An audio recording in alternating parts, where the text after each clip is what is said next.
Salut les aquarellistes, aujourd'hui on va parler des tendances en 2023, donc les tendances c'est-à-dire comment évolue l'aquarelle, les styles, les choses que les gens essayent en fait pour arriver à des solutions à l'aquarelle. Parce qu'il y a vraiment pas mal de choses qui se créent depuis, moi j'ai commencé, j'avais 14 ans, donc là j'en ai 38 aujourd'hui, donc vous imaginez bien que j'ai vu les choses changer sérieusement.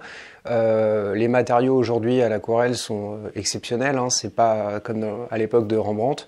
Donc voilà, donc il y a vraiment des possibilités, les pigments qui granulent, donc la granulation, j'ai fait une vidéo là-dessus. Plus toutes les libertés que prennent les artistes par rapport au médium pour tenter d'arriver, d'aboutir à des solutions qui fonctionnent visuellement et qui sont oniriques, qui sont intéressantes à regarder. Donc on va passer derrière mon écran et je vais vous montrer une sélection d'artistes qui selon moi sont originaux. Ça ne veut pas dire que c'est les meilleurs, ça ne veut pas dire que voilà, c'est le Saint Graal, mais en tout cas, c'est des gens qui font des choses intéressantes. Et donc, je pense que c'est bien de vous les montrer, tout simplement. Voilà, on va se retrouver tout de suite derrière mon ordinateur et je vais vous commenter les photos des tableaux en même temps que je les fais défiler. À tout de suite. Miral Suwzinski, Pologne. Intéressant, belle nuance dans la neige. Tanzu Osman. Donc radical, assez synthétique, abstrait, intéressant. Andreas W. Gortan, très simple, intéressant. Artiste incognito, donc je connais pas le nom, donc là c'est vraiment pour la simplicité des formes et des masses.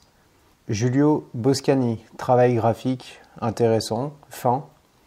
Roberto Nesi, donc là un travail plus sur la texture. Jedip Nunia. Un travail intéressant aussi également sur la simplicité. Alvaro Castagné, aquarelliste bien connu, donc très intéressant, très bon aquarelliste. Javid Tabatabei, donc bien maîtrisé, intéressant. Ivan Xiaotu, donc Chine, donc très intéressant et poétique. Sarfraz Moussawir, assez simpliste, intéressant au niveau des fusions. Carol Evans, très technique, bien maîtrisé. Semal Selimgil, Turquie, très synthétique, intéressant, maîtrisé quand même. Herman Pekel, donc aquarelliste australien, intéressant dans les couleurs. Unsung Jun Corée, donc très technique, très bien maîtrisé. Lin Yu Ching, un beau travail sur la lumière et les subtilités, très lumineux. Liu Yi Shin, donc là très technique, scène intimiste, bien maîtrisée dans les couleurs et la technique.